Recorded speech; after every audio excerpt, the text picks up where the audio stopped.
good evening, everybody. Thank you so much for coming out on a Friday night for another Astronomy and Astrophysics public lecture series. We are very delighted to have Dr. Roberta Humphries joining us from the University of Minnesota, where she is a distinguished professor of science and engineering in the Department of Physics and Astronomy. Dr. Humphries got her bachelor's degree at the University of Indiana, her Ph.D. at the University of Minnesota. Michigan. She is a distinguished fellow of the AAAPLS, the American Association for the Advancement of Science.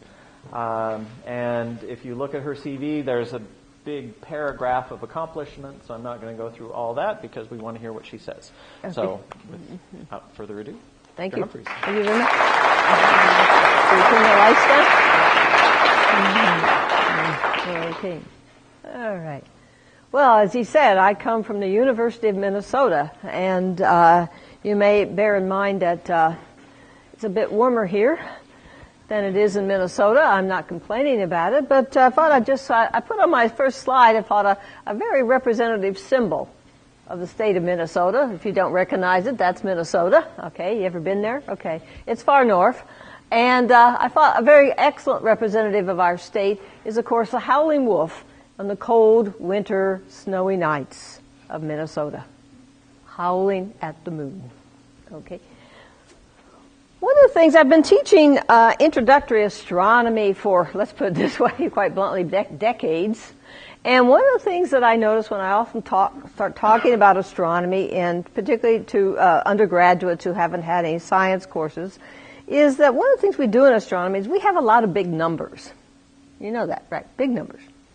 And most people have very little feeling, I think, for what those numbers mean, particularly when we start talking about the sizes and masses of the stars. What do those big numbers really mean? What's it mean when I say I'm studying a star that is the size of Saturn's orbit? Do you comprehend what that means? So I thought what I'd start with tonight was a bit of an introduction to sort of how big the stars really are. Oops, sorry. Oh, I'm sorry. Trying to get this thing to work. Okay. All right. So we start with, let's put the Earth into perspective with respect to the Sun and the solar system. We're all familiar with the planet Earth down here. And of course, here are the members of our solar system, the 8 major planets, and the one that no longer counts anymore, tiny little Pluto down here. Recently got, as we know, kicked out. Okay, it's still in the solar system, but it's no longer considered to be a major planet of the solar system. Well, this slide, I think, illustrates quite nicely the size of our own sun with respect to the planet Earth and the largest planet, Jupiter. So the sun is more than 100 times the size of the Earth. Well, let's put the sun into perspective with respect to other stars. Now, our sun really is an average star in terms of its mass, in terms of its size, in terms of its luminosity, in terms of its temperature. It's about as average as you can get. And we probably consider ourselves lucky that it is, because if it weren't, we probably wouldn't be here. So it's grateful that the sun is average. But there are many, many stars, some of which are quite visible to us in a normal sky, even with our unaided eye. So here's the sun. Here's Jupiter. It's only 1 pixel in size. You can barely distinguish Jupiter. But let's look at a few familiar stars to us. Everyone knows the bright star Sirius. You can see it overhead tonight. It's almost directly overhead tonight. Sirius is the brightest star in our sky. That is, in terms of its apparent brightness. And the reason it looks that bright is because it's really relatively close. Actually, Sirius is only about twice the mass and a few times the luminosity of our own sun. But there's Sirius. And another star that's actually a very famous naked eye star is Arcturus. Now, Arcturus, also known as Alpha Boo or Alpha Boötes, First, I mentioned already that Sirius is the brightest star in terms of the apparent brightness, but that's only because it's close. Arcturus has another distinguishing characteristic. It's probably the oldest thing that you can see. It's probably the oldest star that you can see with your unaided eye. Sirius is a member of a very old population of stars that we consider to populate the halo of the Milky Way galaxy.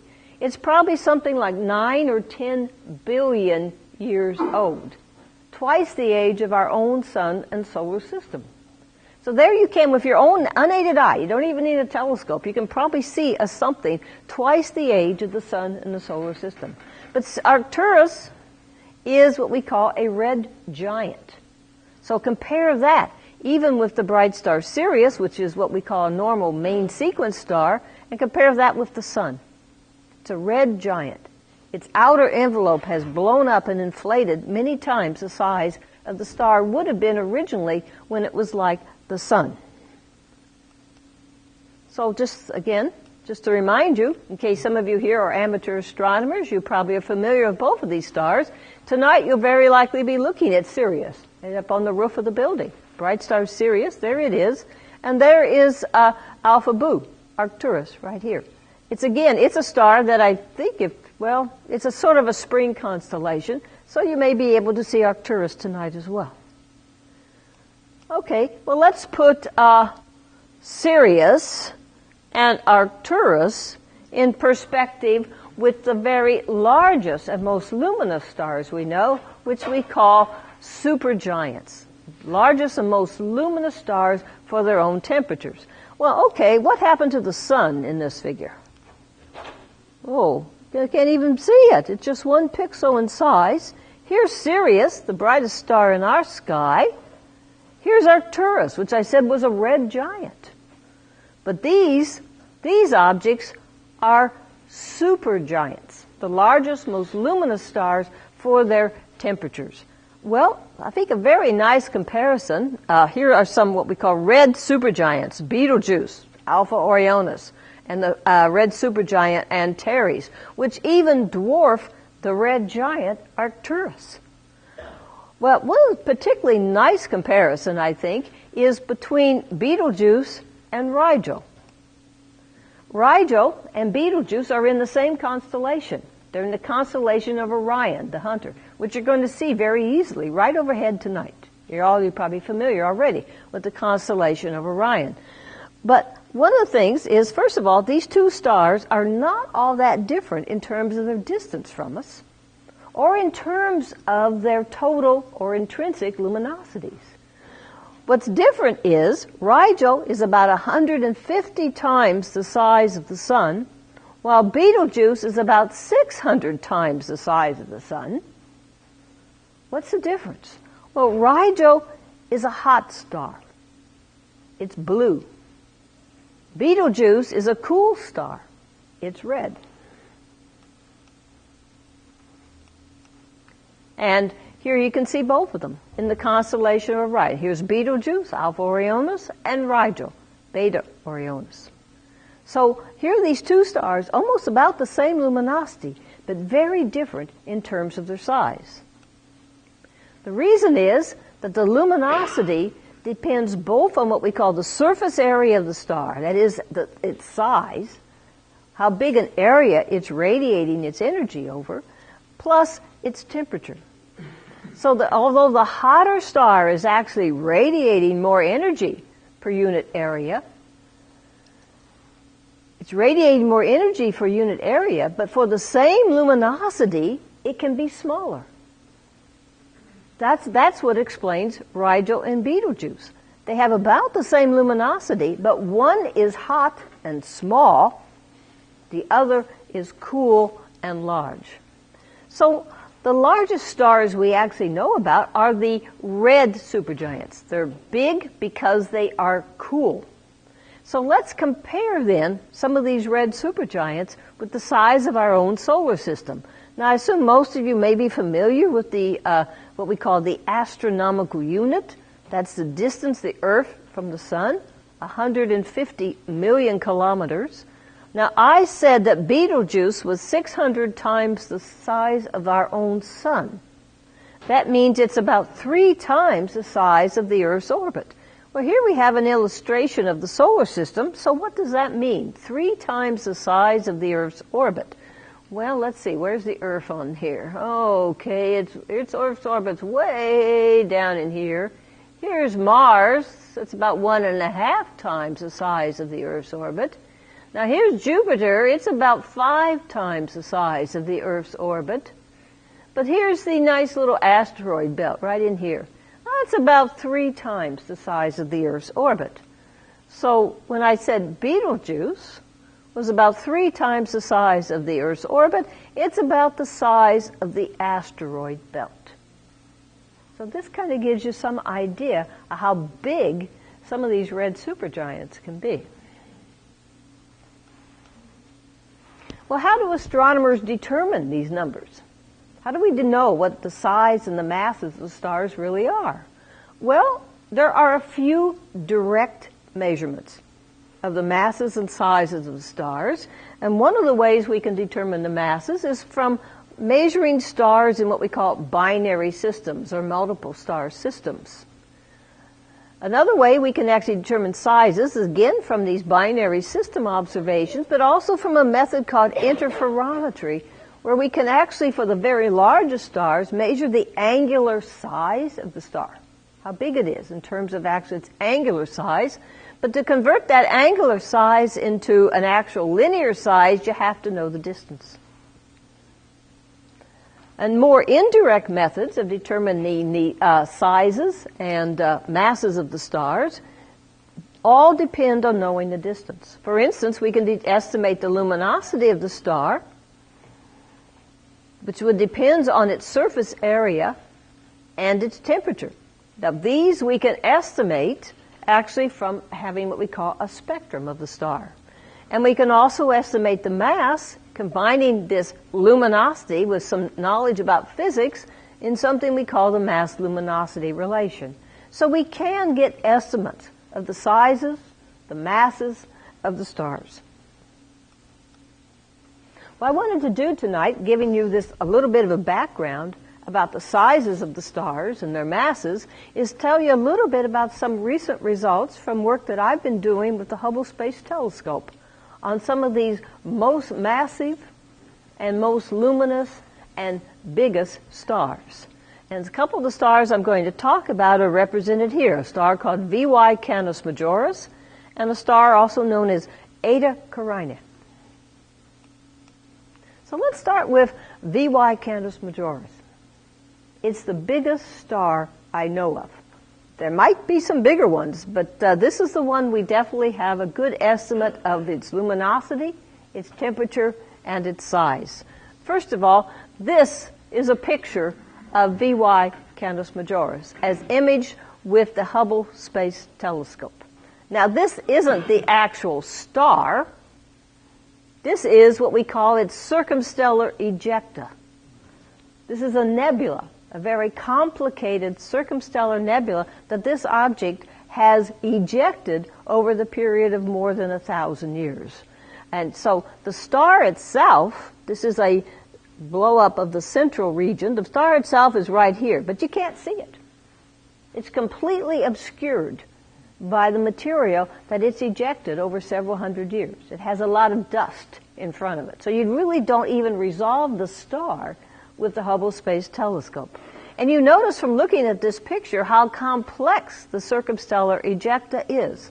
I mean, these pictures don't really do it justice. You have to look at this thing, its full digital image, on a computer monitor to really appreciate the beauty and complexity of this object's ejecta. It is amazing.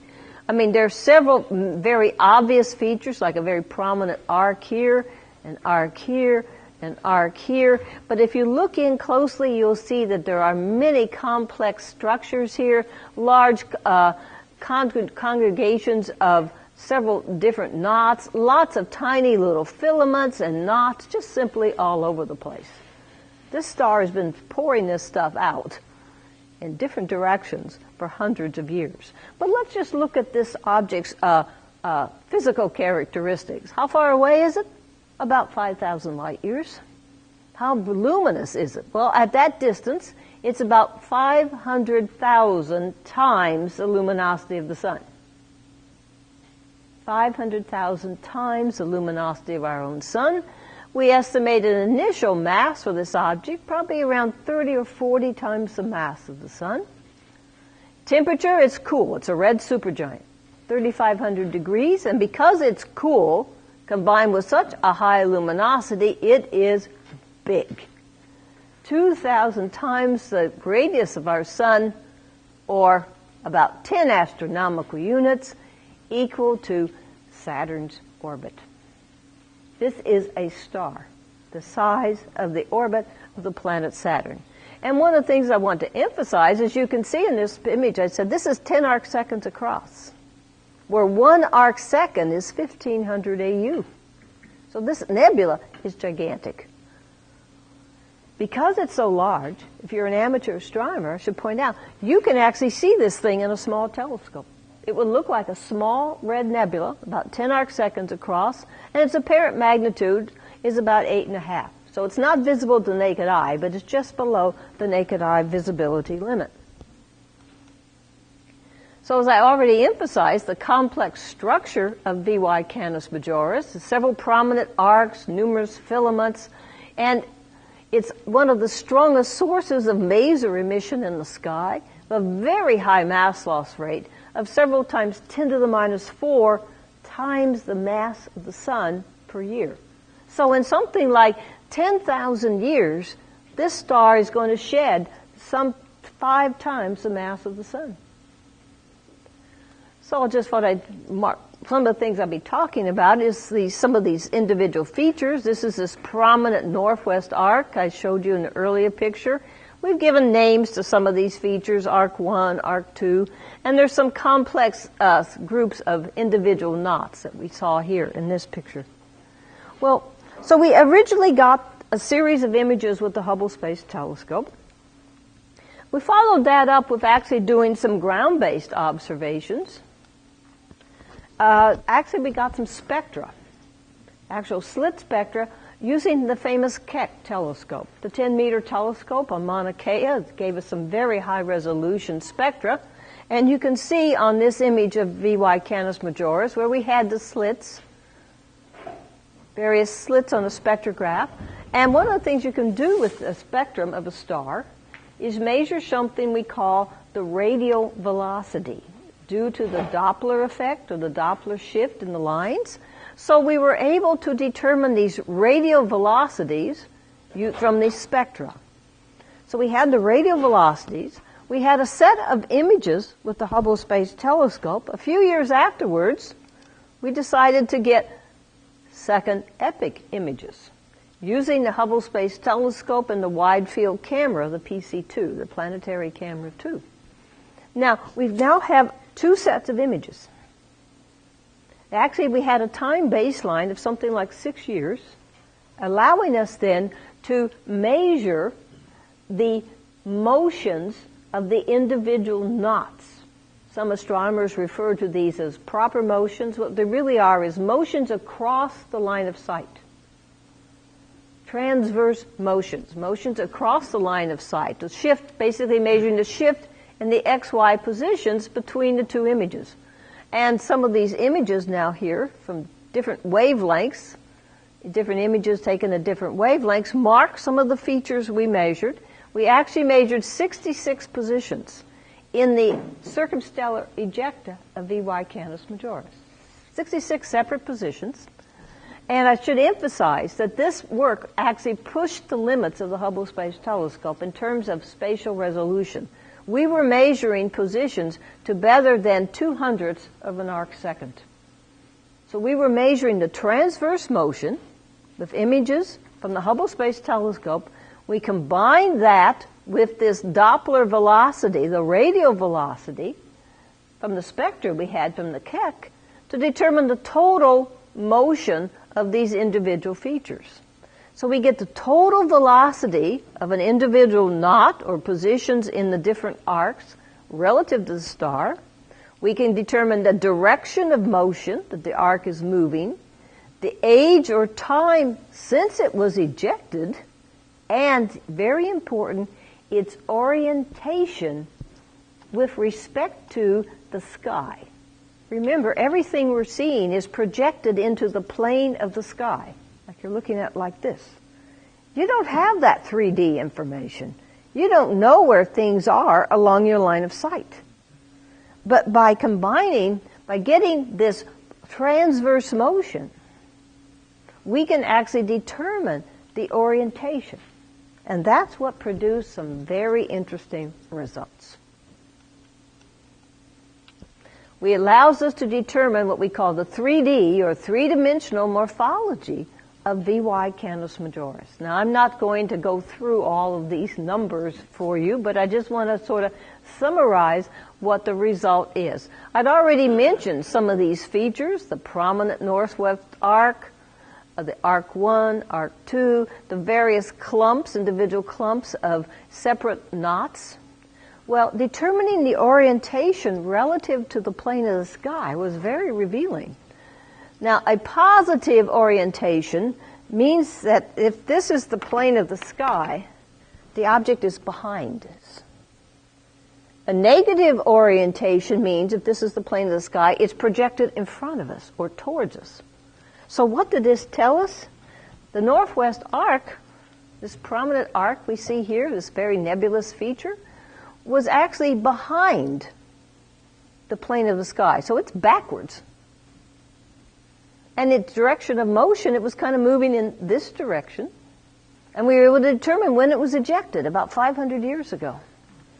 Now what was particularly interesting was arcs 1 and arc 2. Look at them here. Arc 1 is in front, projected minus 33 degrees in front of the plane of the sky towards us. Arc 2 is also in front of the plane of the sky, but by minus 17 degrees. So arc 1 is more in front than arc 2. And similarly for these other features, we were able to determine their orientation. And you could also determine the direction they were moving and the time when they were ejected. And what came out of this was kind of an amazing realization from this 3D morphology of this object, that these discrete features, these were discrete ejections. Yes, they are spatially separate, but they're kinematically, their motions distinguish them from each other. So these represent, these arcs, knots, and filaments are discrete structures.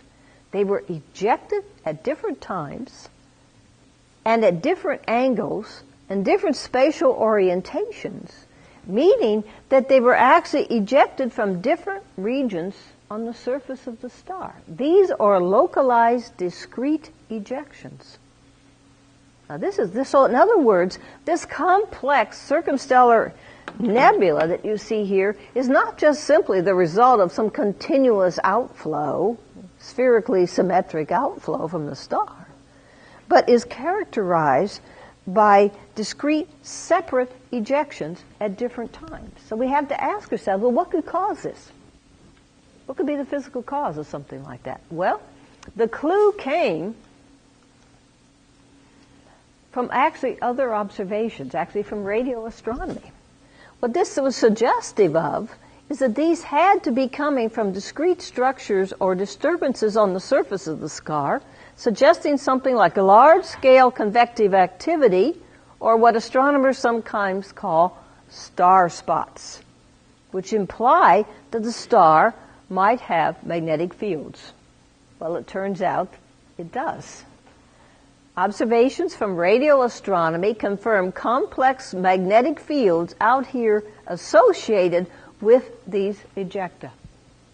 So it implies then that what we're observing on VY Canis Majoris is perhaps not all that different, just a matter of scale perhaps, from what we know or familiar with our own sun. So here's just a comparison. Now, these two stars are very, very different. This thing is a cool, gigantic red supergiant, 500,000 times the luminosity of the sun.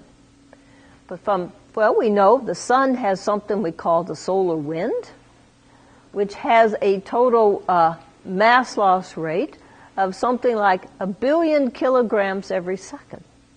In VY Canis Majoris, I would call the uniform flow, represented by this more diffuse nebula, is of the order of 2 times 10 to the 19th kilograms per second. But notice, those simply scale by about a factor of 10 to the 10th. Also associated with the sun, in addition to its continuous solar wind, is something called coronal mass ejections, when the mass loss rate, or the mass being shed by the sun, greatly increases, up to by a factor of 10. If we look at these discrete ejections, in the case of VY Canis Majoris, they also scaled upwards in terms of their mass by about a factor of 10. In terms of the pictures here, I wanted to draw your attention to, here are several different large prominences above the surface of the sun, and point out the similarities in some ways to their appearance to what we see in the outer ejecta of VY Canis Majoris. And just for comparison, here's a coronal mass ejection from the sun. Remind us of a lot of what we see in the outer ejecta of VY Canis Majoris. One thing I want to emphasize here is notice how these scale by a factor of 10 to the 10th. That's about the square of the difference in luminosity. So it's scaling. This activity, this ejection activity, is scaling according to the energy of the star. So it's scaling with the luminosity of the star. Well, I thought some of you who in the audience who might be amateur astronomers might be interested in some of the history of the observations of VY Canis Majoris. As I emphasized already, its 10 arcsecond red nebula is easily visible in a small telescope. So VY Canis Majoris has been observed. In fact, you might be surprised how long back in history we have observed VY Canis Majoris. Magnitudes, brightnesses have been recorded since the early 1800s. First observations of VY Canis Majoris, many people, early observers, suggested that they had seen, actually some of these condensations, particularly the prominent northwest arc, is visible even in a small telescope. And they had reported knots that they saw coming and going in their visual observations of the star, and had even suggested that VY Canis Majoris was actually a binary or even a triple system. Well, we now know that those knots that they were seeing were actually simply dusty condensations that we now see in the beautiful images from the Hubble Space Telescope. But I thought this historical light curve is kind of interesting. Look at this thing. It was just almost a naked eye object up until about 1850, and then suddenly declined in brightness, has since then slowly declined till it's been pretty steady at around 8.5 or 9th magnitude ever since. But this was very interesting, I thought. It shows that something happened in about 1870, 1875, something like that, that actually corresponds with the age of the ejecta of one of the clumps of knots that we observed. So that may be related to why there was a decline in brightness, that the star actually had an ejection event, ejected a large amount of mass, that probably then obscured the star with the condensation of dust in that mass ejection event. So I just want to point out that there's a value for those of you who are amateur astronomers, you like to observe variable stars, multiple star systems. Your observations are important. We need them. They tell us a lot about the historical behavior of a lot of these very interesting stars. So VY Canis Majoris is an example of what I call the biggest type of star we know. It may be the very biggest star we know of. It's certainly a candidate for that classification. But what about the brightest, the most luminous, most massive star we know? Let's put it this way, in our region of the Milky Way, because we don't see the entire galaxy. All we know is certainly the most massive, most luminous star we have that's visible to us. The star is known as Eta Carinae, and it's in the southern hemisphere. Here's a nice picture of the southern Milky Way, as seen from the top of the Cerro Tololo Inter-American Observatory in Chile.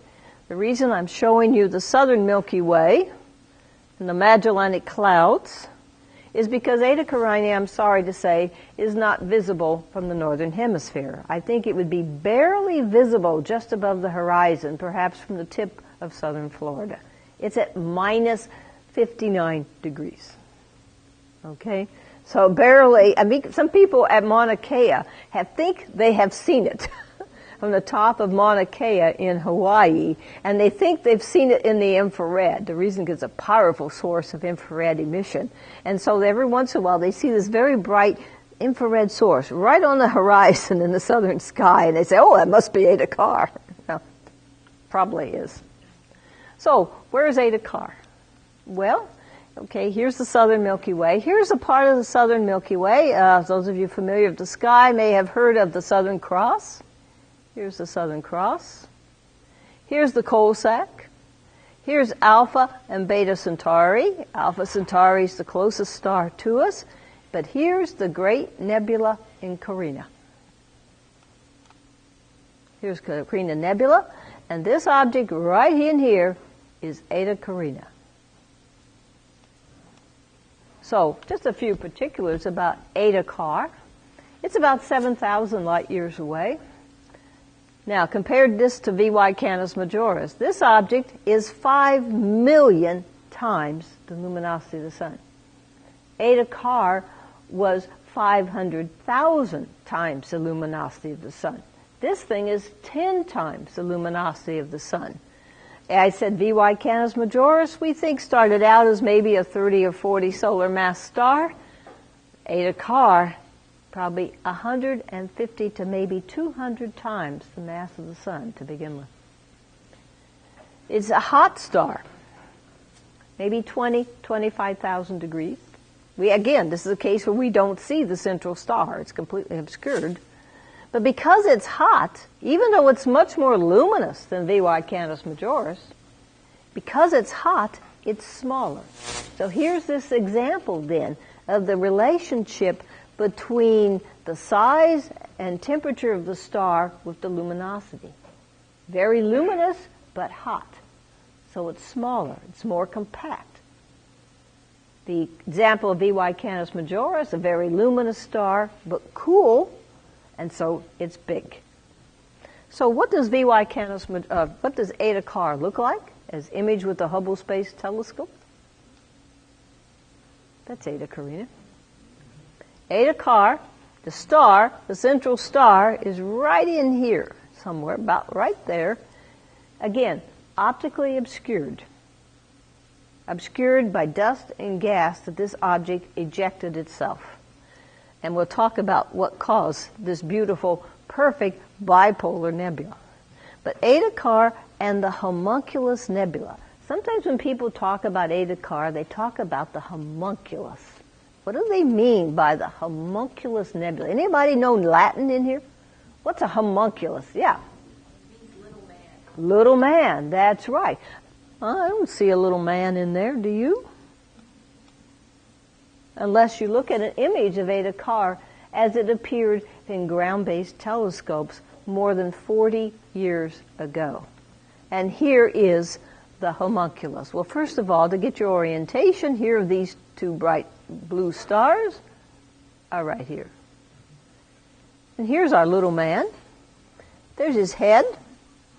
There's an arm. There's his derriere. And a couple of little legs right here. So there's our little man. This is what Eta Car looked like in 1970. And this is what it looked like through a small ground-based telescope. And of course, this is what it looks like through the Hubble. The perfect bipolar nebula. So what created this beautiful bipolar nebula?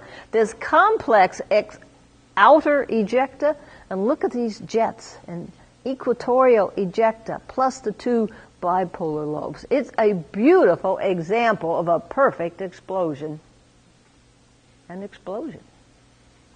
An explosion that this 150, 200 solar mass star survived. What happened? Well, Here's its historical light curve, going all the way back to 1600. Seemed to be a little bit unstable. It was going now. These are all naked eye observations, all the way up to about here. We're talking about naked eye observations. These were actually many of the people who made these observations were professional astronomers. They knew what they were doing. So these are accurate estimate by eye magnitudes of Eta Car. It wasn't until the early 1800s that it began to show some fairly rapid and violent oscillations in terms of its parent magnitude. So it started out, it was originally a naked eye star, oscillated sometimes between 4th and 2nd magnitude, but by the early 1800s it was about 2nd magnitude most of the time, every once in a while doing some strong vacillations in here, till finally in 1843 it became the 2nd brightest star in the sky, of a parent magnitude of -1. And this is what we call the Great Eruption. It actually lasted for 20 years. This is this period right in here. During that time, it reached a luminosity of 3 or 30 million times the luminosity of the sun. Its normal luminosity is around 5 million times. So it increased by at least by about a factor of 10 during the Great Eruption. And we now know, because we've been able to estimate the mass in that famous bipolar nebula, the Homunculus, that it ejected 20 times the mass of the sun. Imagine that. Ejecting 20 times the mass of our own sun would correspond to a rate of about 1 times the mass of the sun per year, reaching a total luminous energy that's only about a factor of 10 less than a supernova. It did that and survived. Here's its current light curve, well, actually starting all the way back in the 1870s up to the present. It actually had a second lesser eruption in the 1890s. After that, it was very quiescent for about 40 years, and then unfortunately, very few observations, but the star made a dramatic change in the 1940s up until the early 1950s, where it increased greatly in apparent brightness very rapidly. Its spectrum changed, its magnitude changed, but unfortunately you know that there was a lot going on in the 1940s, so there weren't many observations, so we don't know the details of what happened. But since then, beginning around the 1960s, it's been showing a slow, gradual brightening on a fairly reasonable trajectory, and that's pretty well understood. I mean, when the star ejected that much mass, that's when it formed the great bipolar nebula around it, and it was heavily obscured by circumstellar dust.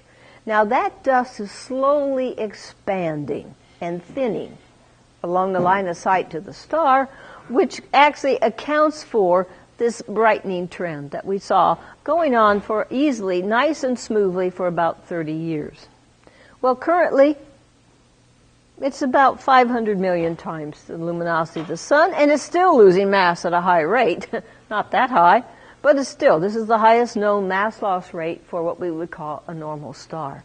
10 to the minus 3 solar masses per year. Well, I just wanted to bring you a little bit up to date. We've been observing Eta Carina since the about 1998, actually before that even with the Hubble, but with some very excellent instruments.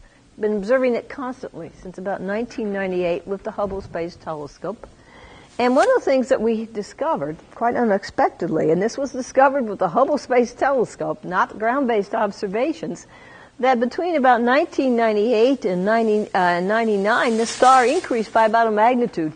This is the star, not the nebula, just the central star that we were capable of observing with the Hubble Space Telescope, and it's been slowly increasing ever since. But just last year, we made a rather remarkable discovery, and that is this is spectra, looking at a strong emission lines in the spectra of Eta Carina. These are lines that we call wind lines. The star is losing mass at a very high rate. So it has what we call a very strong wind, a strong outflow of mass. And these lines, these emission lines in the spectrum of the star are due to that wind. And what we discovered is between 2009, between earlier observations compared with observations in 2009 and 2010, these strong emission lines had decreased in strength by about a factor of 2 or 3. So all of this that was going on, we knew something was happening. The star couldn't have been brightening by that amount without something happening to it, without some fundamental change occurring probably in the central star itself. So we saw this going on, but we didn't have any what we call spectroscopic confirmations until after servicing mission 4, which you may recall, servicing mission 4, done with the shuttle. We got these later spectra of it, and we saw this dramatic change in the strength of the lines. What was happening? It had to be a change in the wind, a decrease, therefore, in the density and mass loss rate, and now we've estimated that mass loss has decreased by a factor of about 3. So there has been a dramatic change in the star. And why is this so interesting? Because this star experienced a giant eruption about 150 years ago. And what we're now witnessing is its slow recovery back to perhaps an equilibrium state since that giant eruption. So what does the future mean? Well, if this change continues at the current rate, and if these wind lines continue to decrease, and the mass loss rate continues to decrease, perhaps in another 10 to 20 years, we may actually be able to see the star itself, which we have not seen since the 1840s.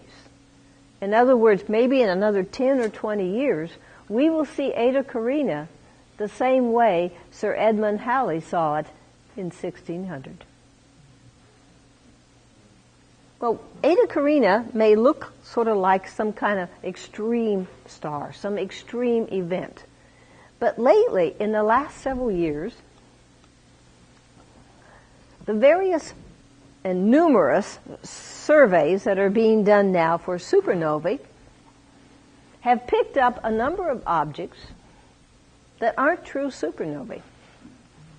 They appear to be perhaps giant eruptions similar to what we witnessed in Eta Carina. We don't know what the cause of these giant eruptions are, if they're surface, due to some instability on the surface of the star, or something perhaps deep inside the star, in the interior. But several of these objects are now being found in the current surveys. We're now calling them supernova imposters. They aren't true supernova because the star survives the eruption, like Eta Car. It survives. I just thought I'd show you a couple examples of those imposters, not recently discovered, but these have been known to astronomers now, as you can see, for quite a long time. Supernova 1961b had a light curve very similar to Eta Car. Supernova 1954J, again, another very similar, very characteristic light curve. So these are historical examples of objects that were similar to Eta Carinae and had similar, perhaps, giant eruptions. And the star very likely survived those giant eruptions. Numerous objects showing similar type of behavior has now been found in the last several years.